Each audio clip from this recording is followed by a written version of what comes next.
مقامی قیادت کو فہرستیں مرتب کرنے کا اختیار دینا، سیاسی بنیادوں پر رقم کی تقسیم کو فروغ دینا، حقیقی مستحق افراد کو نظر انداز کر کے پی ٹی آئی کے کارکنوں اور ایم پی ایس کے قریبی افراد کو نوازنا، مختلف اضلاع میں عوامی نمائندوں پر اپنے رشتہ داروں اور پسندیدہ کارکنان کو فائدہ پہنچانے کے الزامات بھی سامنے آئے ہیں۔ خود پی ٹی آئی کے اور بھی کارکنان اس عمل پر تحفظات رکھتے ہیں۔ غریب کارکنان کو بھی مستحق ہونے کے باوجود نظر انداز کیا گیا۔ خیبر پختونخوا پہلے ہی شدید مالی بحران کا شکار ہے۔ سرکاری ملازمین کی تنخواہوں کے لیے فنڈز موجود نہیں۔ ایسے حالات میں اربوں روپے قرض لے کر اپنے کارکنان کو نوازنے کی مہم قابل قبول نہیں ہے۔ صوبے کے غریب عوام پر بوجھ ڈال کر قرضوں کے ذریعے سیاسی فوائد حاصل کیے جا رہے ہیں۔ خیبر پختونخوا رمضان پیکج کے نام پر عوامی ٹیکس کے پیسوں کو اپنے ایم پی ایس کے ذریعے تقسیم کرنا ظلم ہے۔ جن حلقوں میں پی ٹی آئی کے ایم پی ایس موجود نہیں، وہاں ہارے ہوئے امیدواروں کے ذریعے رقم تقسیم کی جا رہی ہے، جو واضح سیاسی دھاندلی ہے۔ یہ عوام کے ٹیکس کا پیسہ ہے جو عوامی فلاح کے بجائے پی ٹی آئی کے سیاسی مقاصد کے لیے استعمال ہو رہا ہے۔ صوبائی حکومت عوام کے پیسے کو سیاسی رشوت کے طور پر تقسیم کر رہی ہے۔ جو لوگ دعوے کرتے تھے کہ وہ ترقیاتی فنڈز اراکین اسمبلی کو نہیں دیں گے، آج رمضان پیکج بھی ایم پی ایس کے ذریعے بانٹ رہے ہیں۔ عالمی بینک کی حالیہ رپورٹ کے مطابق پاکستان میں 10 کروڑ سے زائد لوگ آج بھی غربت کی لکیر سے نیچے زندگی گزار رہے ہیں۔ حکومت اگر واقعی عوام کی فلاح چاہتی ہے تو انہیں معاشی استحکام دے، قرضوں پر چلنے والی خیراتی اسکیمیں نہیں۔ رمضان پیکج کی تقسیم نادرہ یا کسی شفاف نظام کے ذریعے ہونی چاہیے۔ اگر کوئی پوچھے کہ طریقہ کیا ہے تو یہ ایک طریقہ ہے کہ رمضان پیکج کی تقسیم نادرہ کی شفاف نظام کے ذریعے ہونی چاہیے، نہ کہ ایم پی ایز اور ہارے ہوئے امیدواروں کے ذریعے۔ عدلیہ اس سیاسی بدعنوانی کا نوٹس لے اور اس کی مکمل تحقیقات کی جائے۔ عوام کو روزگار، کاروباری مواقع اور مہنگائی سے نجات دلانے کے لیے جامع پالیسی بنائی جائے۔ یہ تو ایک خاکہ ہے جو ہم نے آپ کے سامنے رکھا، اور جس طریقے سے آپ لوگوں کو پتہ بھی ہے، چونکہ آپ خود ایسے پیشے سے تعلق رکھتے ہیں، کہ اگر یہ طریقہ اپنایا گیا ہے تو یہ تو بتایا جائے کہ پیسے کہاں سے آئے ہیں۔ یہاں پہ تو ایک زکوٰۃ فنڈ ہوا کرتا تھا، اس کا اپنا ایک طریقہ کار موجود ہے، لیکن اس کا نام بھی نہیں ہے کہ یہ کس مد سے پیسے یہاں پہ آئے ہیں اور تقسیم کیے گئے ہیں۔ اگر قرضہ لیا گیا ہے تو بھی یہ بتایا جائے، اگر قرضہ نہیں لیا گیا اور زکوٰۃ فنڈ سے آیا ہے تو بھی بتایا جائے۔ زکوٰۃ فنڈ تو سیدھی سادھی عوام کے پیسے ہیں، یہ تمام پیسے عوام کے ہیں، عوام ٹیکس دیتے ہیں تو خزانے میں پیسے آتا ہے، لیکن زکوٰۃ تو بالکل وہ خدائی یعنی حکم کے مطابق بندے کی اپنی ہی دولت میں ایک حصہ ہوتا ہے جو غریب کا حصہ ہوتا ہے۔ اگر یہ غریب کو نہ ملے تو یہ تو زکوٰۃ قبول نہیں ہوتی۔ تو جن لوگوں نے اپنے پیسے بینک کے ذریعے زکوٰۃ میں جمع کرائے ہیں، وہ تو زکوٰۃ اس کا تو یعنی آخرت خراب ہوا۔ یہ کس طریقے سے یہ طریقہ کار انہوں نے ڈھونڈ کے نکالا ہے؟ لہٰذا ہم یہ سمجھتے ہیں کہ جس کو بھی یہ پیسے انہوں نے جو لسٹیں تیار کیے اس کی تشہیر کی جائے کہ اس میں مستحق بندہ ہے۔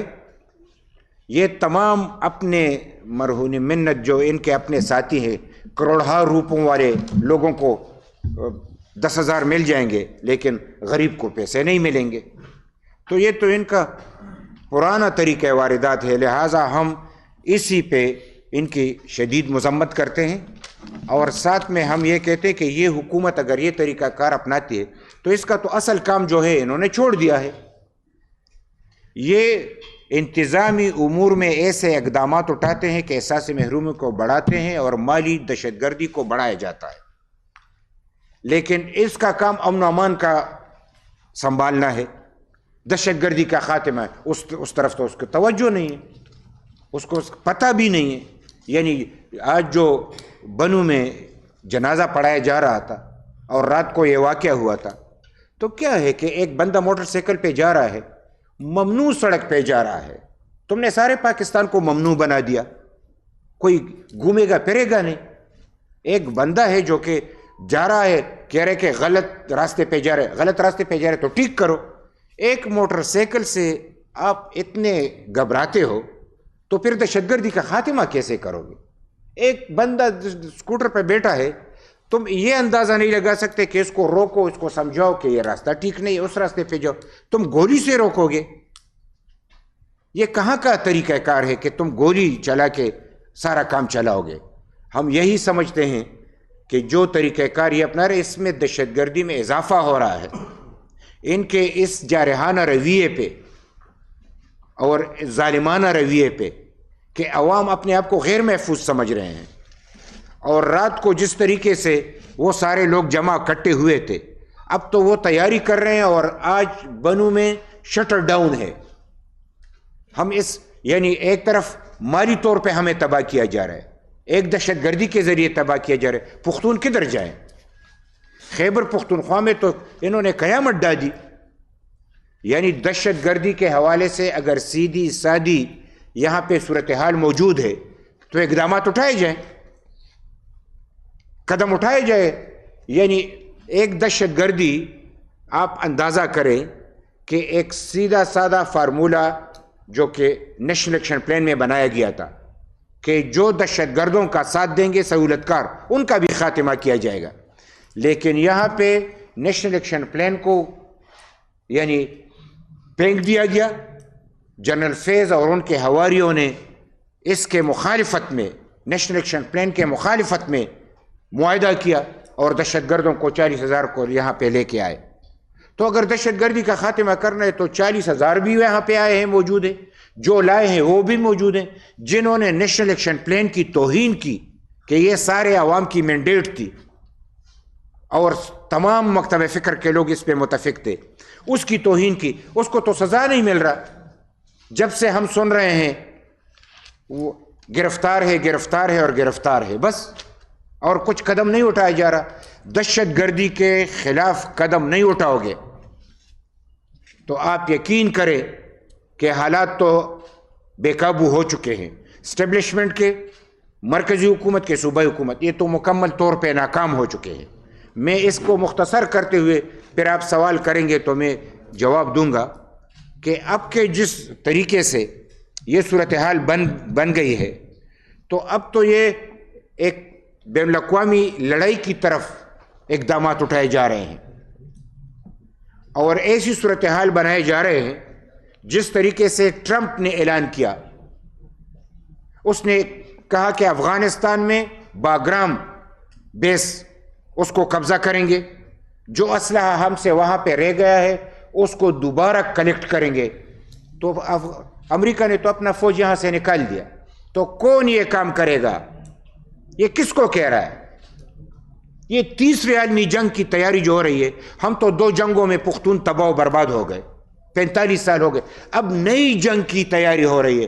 نئی جنگ امریکہ کی خواہش پہ تیار ہو رہا ہے، یہ ایندھن تیار ہو رہا ہے جو ہمارے یہاں پہ ہو رہا ہے۔ یہ جو اقدامات ہو رہے ہیں کہ لوگ مجبور ہو جائیں کہ ہاں ایکسٹریم اقدام اٹھایا جائے، اور ایکسٹریم اقدام یہ ہوگا کہ امریکہ کے لیے باگرام بیس کو قبضے میں کریں گے اور ان کے لیے اسلحہ افغانستان سے لیں گے، تو جنگ ہوگا نا۔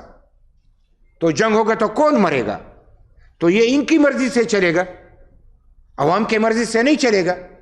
ہم یہ سمجھتے ہیں کہ یہ تیسری لڑائی جو یہاں پہ ہونے جا رہی ہے امریکہ کی خواہش کے مطابق، ہم حکمرانوں سے اسٹیبلشمنٹ سے، مرکزی حکومت سے، صوبائی حکومت سے، عوام سے، سب سے اپیل کرتے ہیں کہ اس تیسری لڑائی سے بچا جائے، یہ بین الاقوامی تباہی سے بچا جائے. اس میں یعنی دوسری جنگوں کی طرح پرائی جنگوں کو اپنا جنگ سمجھ کے اس میں نہ کود پڑے، ڈالروں کے حوالے سے قوم کو تباہ نہ کرے. یہ ڈالری کاروبار ہے. اس لیے ہم یہ سمجھتے ہیں کہ یہ دونوں دہشت گردیاں ختم ہونی چاہیے، اور دونوں دہشت گردی میں حکومت کی پالیسی ملوث ہے.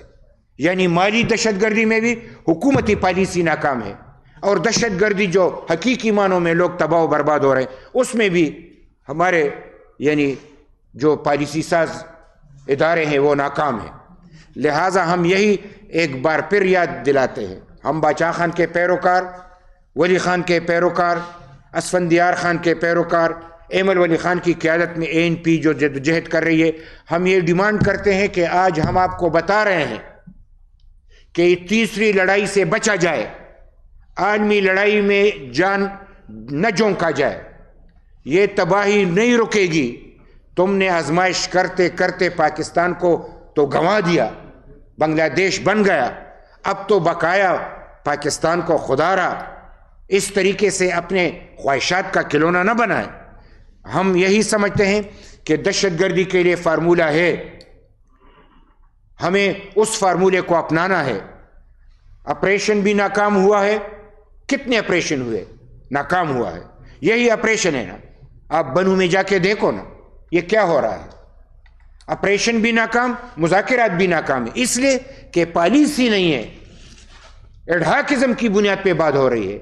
لہٰذا ایڈہاکزم کی بنیاد پہ اقدامات کامیاب نہیں ہو سکتے. ہم سمجھتے ہیں کہ پالیسی کیا ہے. ایک تو سارے پاکستان کے جو کہ ہمارے آرمی پبلک سکول کے بچوں کی خون کی مرہون منت، ہمیں ایک متفقہ ایجنڈا ملا. کون اس کے راستے میں رکاوٹ ہے؟ اس نے تو تمام فارمولہ دیا ہوا ہے کہ سہولت کاروں کو بھی پکڑا جائے اور سزا دی جائے، دہشت گرد تو چھوڑ دے.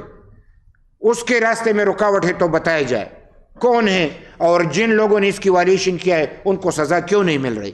پھر آئین کے روح سے تمام اداروں کو اپنے اختیار ملنا چاہیے. یہاں تو پتہ ہی نہیں چلتا، پارلیمنٹ کے ساتھ اختیار نہیں ہے. پارلیمنٹ خود آئین بناتا ہے، وہ آئین پہ عمل نہیں کر سکتا. یہ پارلیمنٹ پھر عدالت جاؤ تو عدالت اپنا آئین بناتا ہے، اور اسٹیبلشمنٹ تو اس کے تو اپنی مرضی. وہ تو یعنی ہم نے پاکستان میں آئین پاڑتے نہیں دیکھا. کس ڈکٹیٹر نے آئین کو نہیں پاڑا؟ کس کو سزا ملی؟ لہٰذا ہم یہ سمجھتے کہ آئین پہ عمل کیا جائے. خارجہ پالیسی آپ کی غلط ہے، اس کو درست کیا جائے. پڑوسیوں سے اچھے تعلقات قائم کیے جائیں، اور ساتھ میں یہ کہ آپ کی اندرونی پالیسی بھی غلط ہے، اس کو بھی درست کیا جائے، اور ایک جامع پالیسی بنا کے پارلیمنٹ میں ڈسکس کیا جائے، اور پارلیمنٹ میں اس کو منظور کر کے اس پہ اسی طریقے سے عمل کیا جائے جس طریقے سے تمام یعنی مکتب فکر کے لوگ اس پہ متفق ہو جائے. تب آپ اقدامات جو بھی دہشت گردی کے خلاف کریں گے تو وہ کامیاب ہوگا. اور اگر ایسا نہیں ہوگا تو اپنی مرضی نہیں چلے گی. قوم اب بیدار ہو چکی ہے. یہ 2025 ہے، 45 سال سے ہم مر رہے ہیں. ہم نے ہر طریقے سے دہشت گردی کو دیکھ لیا، ہم نے ہر طور دیکھ لیا. لہٰذا میں 2 باتوں پہ آپ کے سامنے یہ بات رکھتا ہوں، پھر آپ جو سوال کرتے ہیں میں حاضر ہوں. ایک مالی دہشت گردی جو کہ ہمارے صوبے میں یعنی اس حوالے سے اٹھائی گئی کہ یہ رمضان پیکج ظلم ہوا ہے، زیادتی ہوئی ہے، اور ہم اس کی مذمت کرتے ہیں اور اس کو رد کرتے ہیں. اور ساتھ میں یہ کہ جو دہشت گردی کے خلاف ہماری جو طریقہ کار ہے، ہم بنو کے واقعات کی بھی مذمت کرتے ہیں، اس کی تحقیقات کا بھی ہم مطالبہ کرتے ہیں کہ اس کی تحقیقات کی جائے، اور جو بھی اس میں ملوث پایا گیا کبھی تو کسی کو سزا تو دو. ہر بار مطالبہ ہوتا ہے اور دب جاتا ہے. لہٰذا اسی وقت میں نے رمضان میں آپ لوگوں کو تکلیف دی میں معذرت چاہتا ہوں، لیکن قومی ایشو تھا اس لیے میں نے آپ کو بلایا اور زحمت دی. بڑی مہربانی. آپ کیا سمجھتے ہیں کہ اچانک سے دہشت گردی کے واقعات دوبارہ رونما ہونے لگے ہیں، خصوصاً جنوبی اضلاع اور قبائلی علاقوں کے حوالے سے؟ آپ کیا سمجھتے ہیں؟ کہا یہ جا رہا ہے کہ بیٹ طالبان اور گٹ طالبان جو ہیں وہ ایک ہو چکے ہیں. گڈ طالب اور بیڈ طالب تو پہلے سے نہیں تھے، ہم تو 45 سال سے چیخ رہے، لیکن لوگوں نے ان کو ڈیوائیڈ کیا ہے. جو ایک بندے کو مارتا ہے بس دہشت گرد ہے. اس میں گڈ کہاں سے اور بیڈ کہاں سے ہے؟ بیڈ اور گڈ وہ لوگ بناتے ہیں جن کے مفادات ہوتے ہیں. یہ بین الاقوامی کاروبار ہے اور یہ منافع بخش کاروبار ہے. لوگ اس میں پیسے کماتے ہیں لوگوں کے خون پہ، لیکن بدقسمتی سے ان کو اس میدان میں پختون ملا ہے، اور کسی حد تک یعنی پختون اور بلوچ اسی بیلٹ میں یہ دہشت گردی جاری ہے. یا صاحب جو بڑے ہیں وہ کہتے ہیں کہ اب سافٹ اسٹیٹ کی کوئی گنجائش نہیں ہے، اب ہم ہارڈ اسٹیٹ کی طرف جا رہے ہیں. اس کو آپ کس طرح دیکھ رہے ہیں؟ اور دوسرا میرا سوال ہے کہ کبھی اسٹیڈیم کو کسی لیڈر کے نام کیا جا رہا ہے، کبھی کسی ڈپارٹمنٹ کو کیا جا رہا ہے، تو کیا کہیں گے اس طرح؟ یہ سافٹ اور ہارڈ کی بات جب آپ کے پاکستان کب سافٹ رہا؟ مجھے تو یاد نہیں پڑتا، اگر آپ لوگوں کو یاد ہے. جتنے مارشل یہاں پہ لگے ہیں کسی اور ملک میں تو نہیں لگے. یہ تو ہارڈ ہی ہارڈ ہے. یہ الفاظ کی ہیر پیر سے بات نہیں بنے گی. سافٹ نہیں ہے اور سافٹ کی بات، اب ہارڈ پالیسی ہوگی. ہارڈ پالیسی اور سافٹ نہیں، عوامی پالیسی ہونی چاہیے، قوم کے مفاد میں ہونی چاہیے، مرضی کی نہیں ہونی چاہیے. جس سے دہشت گردی کا خاتمہ ہو وہی پالیسی اپنائی جائے. آج اگر ہم افغانستان سے جنگ کی بات کرتے ہیں تو کیا اس سے مسئلہ حل ہوگا؟ تو یہاں پہ اب تو لوگ کہہ رہے ہیں نا، یہاں پہ آرمی چیف نے تمام سیاسی پارٹیوں کو بلایا تھا 1 مہینے قبل، تو تمام سیاسی پارٹیوں نے ان سے کہا کہ افغانستان سے لڑائی لڑنے سے مسئلہ حل نہیں ہوگا، مذاکرات سے مسئلہ حل ہوگا. ہم یہ سمجھتے ہیں کہ بین الاقوامی اصول کے مطابق سفارتی انداز میں سنجیدہ طریقے سے اس مسئلے کو حل کیا جائے. افغانستان جو کہ 45 سال سے ہمارا دوست تھا، آخر میں کیسے دشمن بنا؟ آج کیوں دشمن بنا؟ اس لیے کہ جو پالیسی ساز ہیں ان کو اب دکھائی دے رہا ہے کہ ان سے لڑیں گے تو پیسہ ملے گا. اب ٹرمپ اشارہ دے رہا ہے کہ ان سے لڑنے میں پیسہ ہے. لہٰذا یہ الفاظ کی ہیرا پھیری نہیں ہونی چاہیے.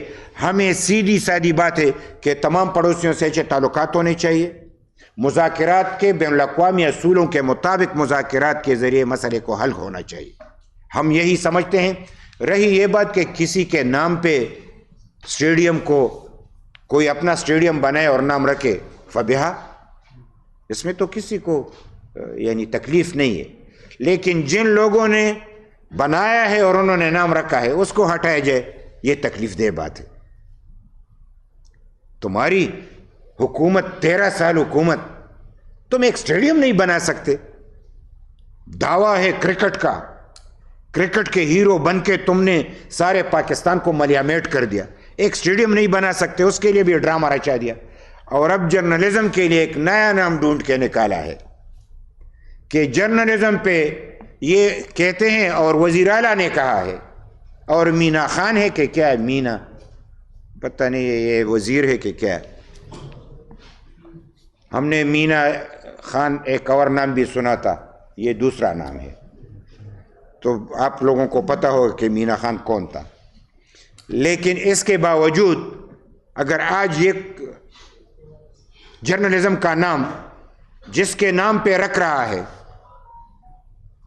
تو اس صوبے میں 33 صحافی شہید ہوئے. 33 2001-3 سے لے کے آج تک 33.